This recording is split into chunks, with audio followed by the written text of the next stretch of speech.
Hi, this is Dr. Pete Birchler of the Chiropractic Health Center here in glorious Beaver County, Pennsylvania.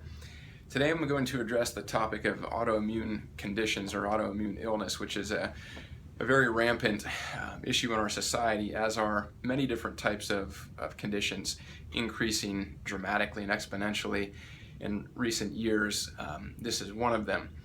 And just on the surface of that in and of itself, the fact that these same types of conditions that we're dealing with now at a very high level and very increasing level did not exist at those levels previously, even several decades back, shows beyond any reasonable shadow of a doubt that these are environmental based illnesses. So things along the realms of thyroid conditions, autoimmune illness, autism, other things like that. These things that have increased so dramatically in recent years, they're not. It's not a genetic thing. That's just not not a sensible conclusion of what's causing the problem. These are all environmental related things, and the root issue of these, it tends to be chemicals in the environment, though some of it might fall under other headings of food and that type of thing. So I want to address this issue, hopefully share some of my experience, some of my my heart, and some of my perspective on this, which I think the chiropractic profession really has the fundamental principles of health correct, probably more so than any other profession there is. And it's one that very much respects the intelligence built into nature and understands that nature is its own healer. So you as an individual, you are your own healer. Life and the wisdom of life, the self-repairing, self-healing mechanisms are the only thing that actually get people well. So the body cleans itself, the body repairs itself, the body renews itself, the body has incomprehensible understanding of what is happening and how to right that. And that is really what gets people well. So it knows how to be healthy. And looking at some of the philosophic aspects of this perspective, I'll differentiate a couple points here before I address autoimmune issues directly. In addition, before getting into this, I'd put some links on last week to the Autoimmune Revolution, which was kind of this online summit thing with a lot of natural health doctors and PhDs and things talking about autoimmune conditions, some of the causes, what's out there to help, and all these kind of things.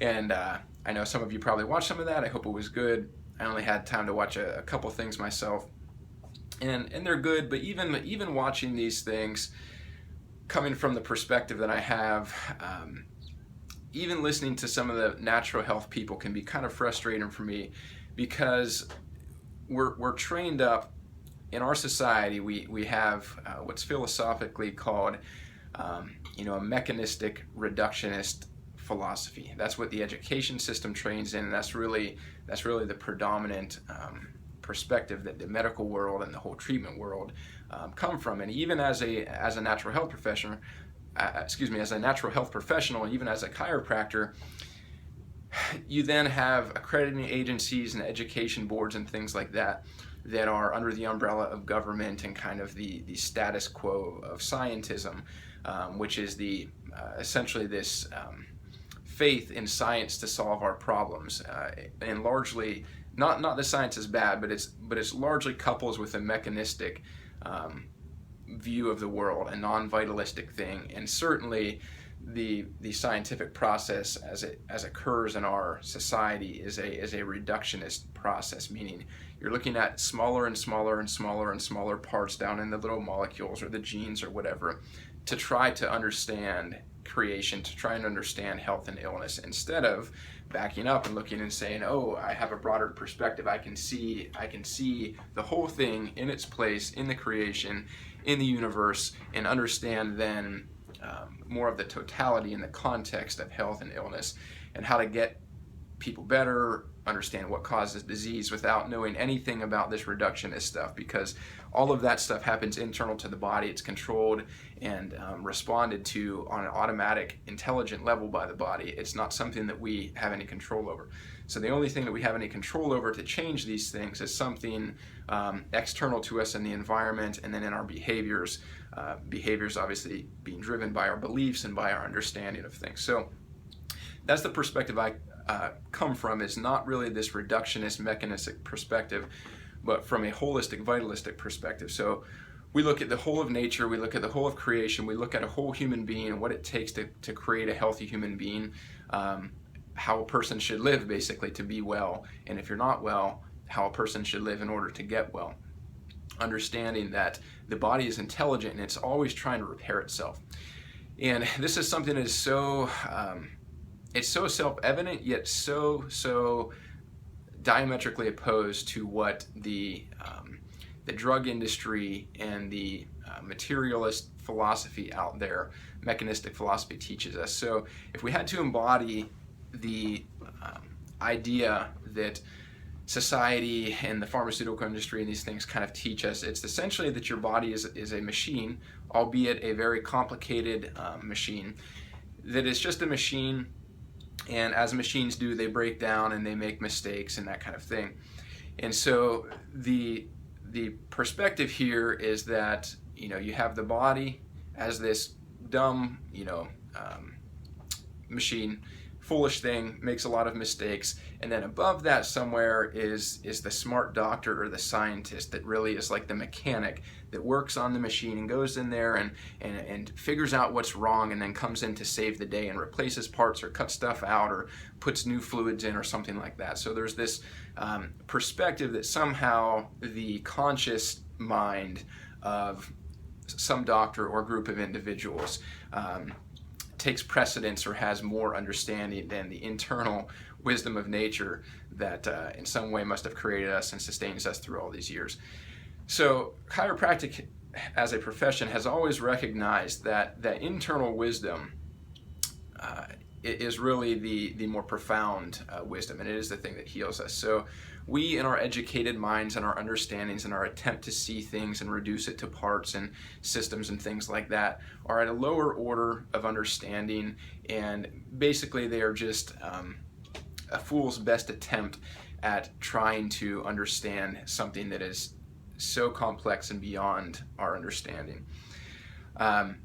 So the chiropractor has always said, we don't heal things, we don't cure things. The body is the only thing that can heal or cure itself.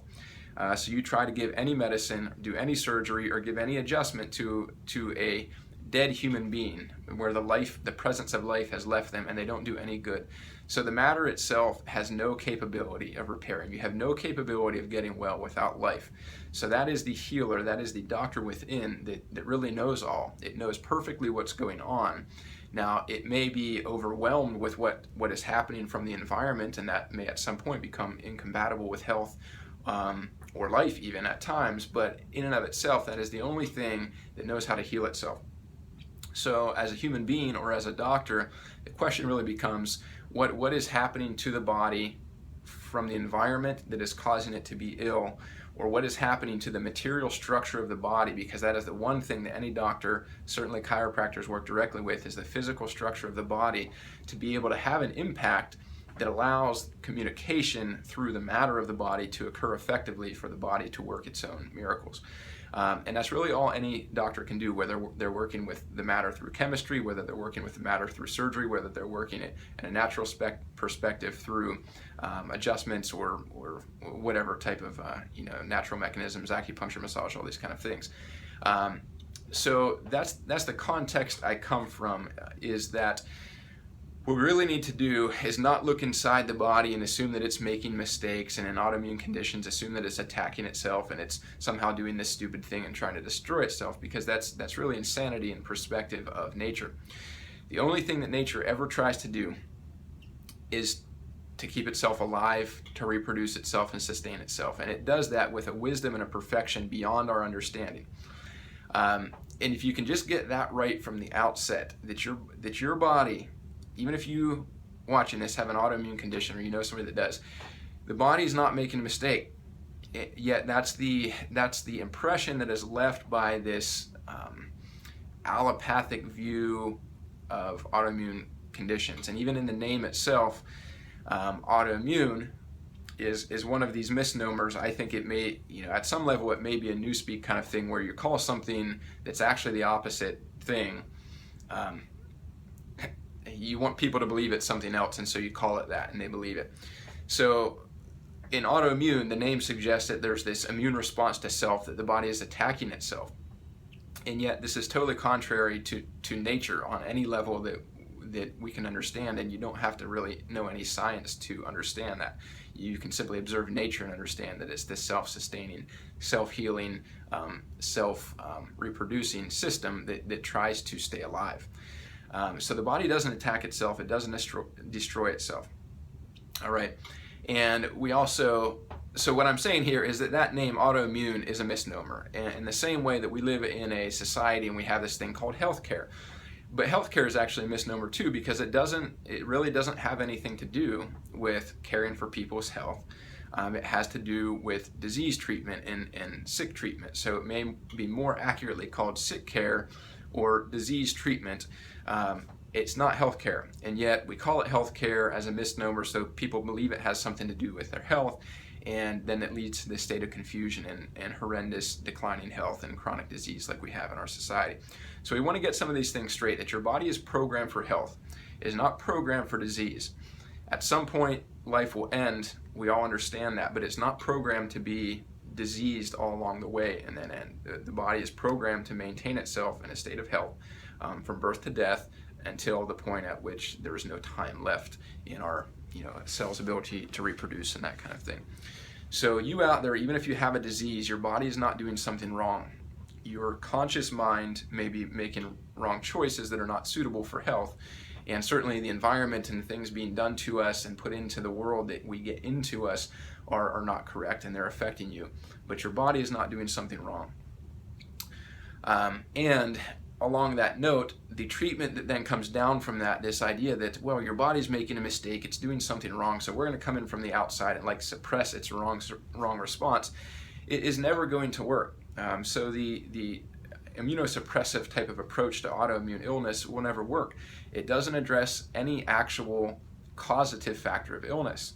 It simply looks at a downstream effect, inflammation, immune response, these kind of things, and then says, oh, this isn't normal, so let's suppress that.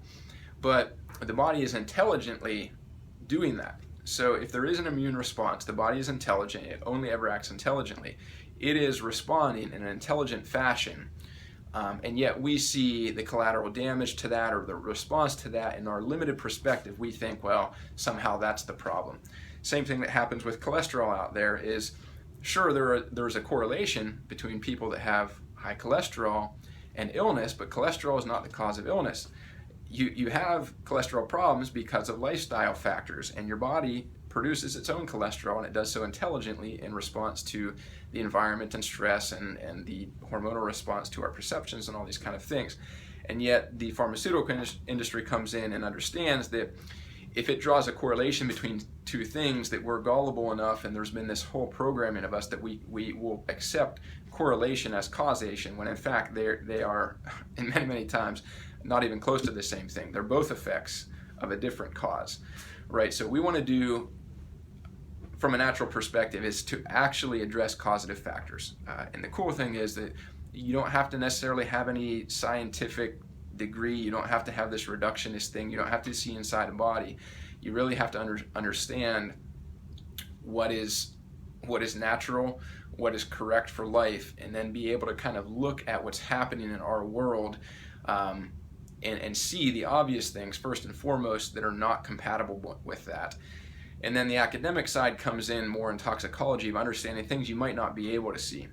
One of the examples I often use is, if I had an apple right here in front of you and said, well, is that a good thing? Is that healthy? You'd say, yeah, it's an apple, that's good. But you can't really see what they're spraying on the apple, and that there may be poison on that apple. And so some of the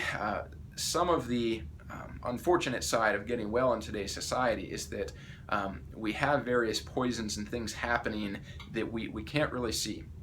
And so there needs to be some academic understanding, some learning involved to understand what's happening in the food industry, the pharmaceutical industry, and the environment that we can't really see, and then try to figure out the best possible way to deal with that.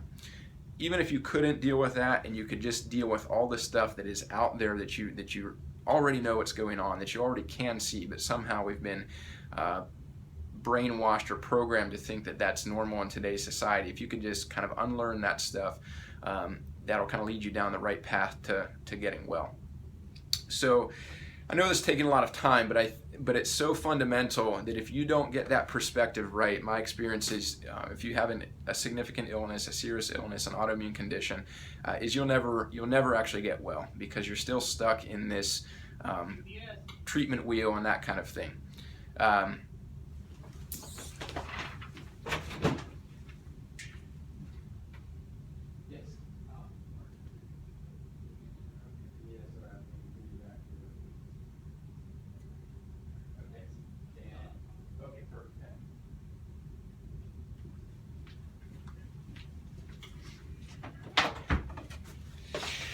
Sorry for that hiatus, UPS delivery right in the middle of a video here, but we'll just let it run. You skip through that part. So I think we'll leave it at that. As far as the background of some of these concepts here, we could go on this for a long time and really get into this, but I don't think we need to address more than that right now. So for the rest of this video, what I wanted to do is take a few minutes and address some of the actual causative factors of autoimmune related conditions, and then I'll probably, certainly on account of time, save this for another day or another week to address some of the core lifestyle changes and actual things that can help you remedy these conditions in a general perspective. So as a causative factor, if you had to look at one thing that is really the in a general sense, the biggest causative factor of autoimmune illness, it would be toxicity, right? So there's two general reasons people may get ill. One is toxicity, so where the body is being poisoned.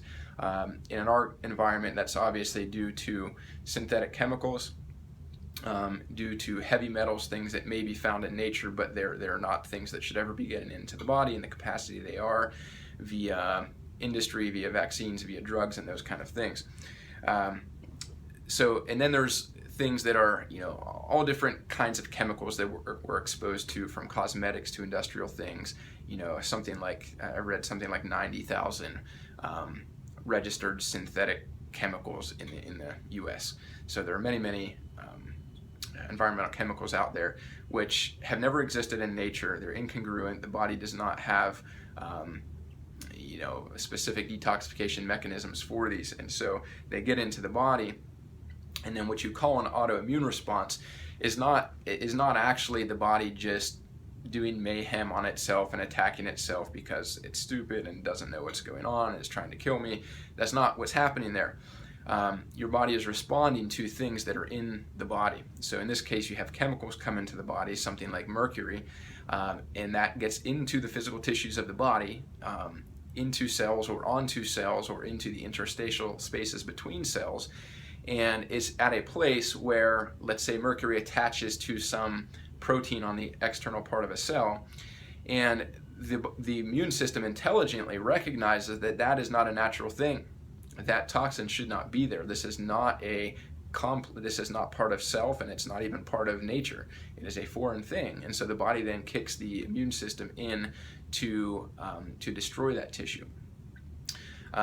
And so that's the body actually responding to a chemical assault on it, which is the huge causative factor of autoimmune illness. That can also happen, it is a form of chemicals, but through food. So when we take foods and we genetically modify them to the point where they have proteins that are not normally getting into our bodies, they're from some other bacteria or fish or something there, and it gets into our bodies. These things are foreign substances to the body that the immune system recognizes as foreign and then responds to. So again, the body's not making a mistake. The body is intelligently responding to toxicity in its various forms from the environment. And so hopefully those couple things lead in and of themselves to obvious pathways to get well, is addressing those things. So one of the other factors that I wanted to mention as causative factors would be deficiencies in the body. So you have toxicities as the primary thing related to what we call autoimmune illness. And then you have the body could also require something for health, whether it's as simple as water or air or vitamins or minerals or whatever the case may be. The body needs these things to be well, and if it's deficient in them, then the body can have an illness. Now, in my opinion, my experience, my understanding of nature, all the hundreds and hundreds of hours of study, continuing education, all these things I've done, I would say that deficiency-based illness is probably not a big causative factor of autoimmune. It would be more indirect, certainly weakening the host, leaving it more susceptible to some of these other assaults, having a limited ability to repair itself and protect itself. But in and of itself, that's just lacking something the body needs, as opposed to actually the foreign substance that the immune system is responding to in autoimmune illness. All right, so I hope you're following that concept here. In our society, what we need to address is get back to the lifestyle factors that lead to the body maximizing its own detoxification mechanisms.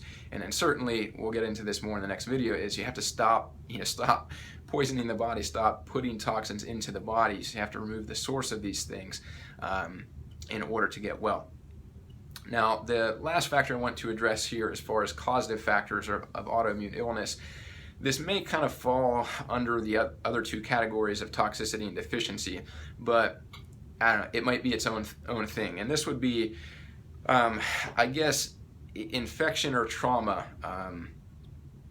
that leads to infection. So a couple incidences certainly that I've personally seen in practice, and if you get out there and you really do a little investigation in books and internet and that kind of thing, you'll see that there's many, many, many cases of this out there, would be something along the lines of, in our society, very, very common. Somebody has some work done on the teeth, like a root canal. And so you have living tissue that is being injured, destroyed, drilled into, and then in the case of a root canal, certainly they try to disinfect it, try to fill it, so that hopefully bacteria can't get in there. But essentially, you do not have the removal of tissue and then healing and closure of the tissue. You have something akin to a wound that is festering. So you have a tissue that has been damaged, and then you have bacterial, yeast, fungal, whatever, but certainly bacterial action in that spaces.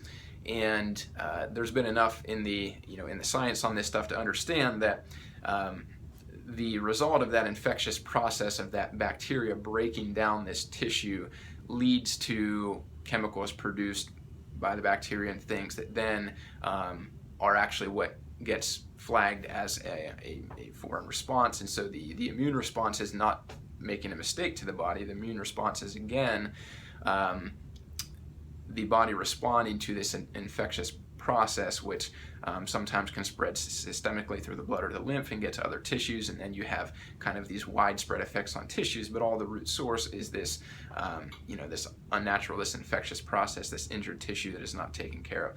So certainly infection must be addressed, but most of the things that we call infections are not things that, they're really things that the reason the person is infected is because they're toxic, and that sets the stage for it, or their body's deficient and weak, and that sets the stage for it. The immune system of itself is designed to prevent infection. So in our society, it's not like, oh, if you have this infection that's related to autoimmune illness, it's not this nebulous external thing in many cases. It has to do with lifestyle factors and then toxicity-based issues. But because we work on the teeth and we routinely do this stuff to the mouth where you do have a festering wound, that could be something where there is this kind of other factor that needs to be addressed in order to get well and remove the source of the true stressor and the immune response for an autoimmune illness. There may be other things that tie into infections there, but most other infections we have externally, they heal. You can see whether they're infected or not.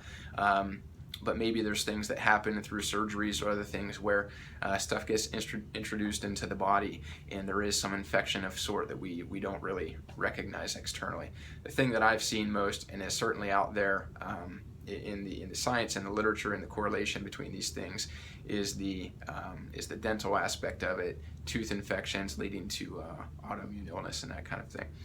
So that again should lead you to another down another path, hopefully, to get yourself well, which is removing infected tissue in the body, extracting teeth,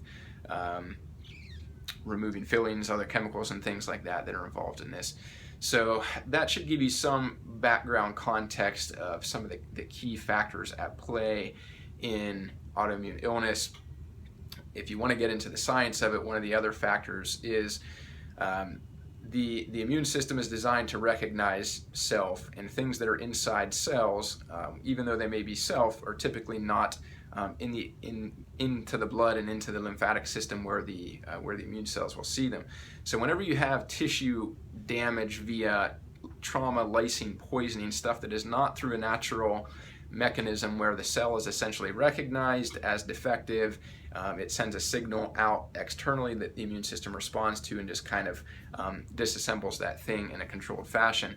When you have various forms of infection and then cell damage and lysis, meaning the closed cell now becomes open, you have material that is normally internal to the cell leaking out, and that's in your tissue, all right? And so then the immune system has to come into the tissue and it's seeing all these things that are to it are foreign, and it's responding to that. But again, going in there and just trying to suppress the response to some other, which is the end result of some other actual causative factor that is causing cellular damage via poisoning, these kind of things, is never gonna get a person well. At best, you may get some temporary relief for those kind of things, but it's just fraught with many problems and negative feedback mechanisms that will just mess the health up even further and weaken the body. So we really want to get at the causative factors, get the body cleaned up by living the proper lifestyle and stop putting these things in, and then you have a good chance of getting well. And I've seen people very significantly get well. Certainly you can find cases of dramatic chronic autoimmune illness that have completely resolved as people really got in there. So I want this to be empowering to you, to not be lost and be subject and at the mercy of some external science or something that you don't understand, or feel that there's something wrong with your body and that's your lot in life, because your body is trying to get well. It is responding to things, but until we remove the source of these things, do the right things to allow the body to start to tip the scales towards cleaning and healing instead of just further intoxication and obstruction to its mechanisms, you're not going to get anywhere doing that. So I know this is a long video, but hey, if it can even help one person out there get yourself better, even if you don't get 100% better, but if your life was 50, 60, 70% better from an autoimmune illness, man, how much what is that worth? Hard to measure in those things. So I'll address this a little bit further here in coming days or coming weeks on what you can do on your own, some of the factors to investigate to understand how to get yourself well. And then obviously if you're looking for help with these kind of things, there's not a lot in this area for it. Even myself as a chiropractor, that's most of my business. But if you're a person who actually wants to solve this stuff through lifestyle, not necessarily through taking pills or supplements, but actually through changing your life, and those nutrients may be a part of it, but only one part of it. I do work with people in those cases, but that really has to be something that's what you want to do. Otherwise, that's not really what I do with patients. So if you have any questions on this stuff, certainly feel free to comment or contact our office about your situation. I will always talk with you, see what's going on, see if it's a good fit to work together. But for right now, I hope this is helpful to you, and I hope you have a wonderful day. Take care.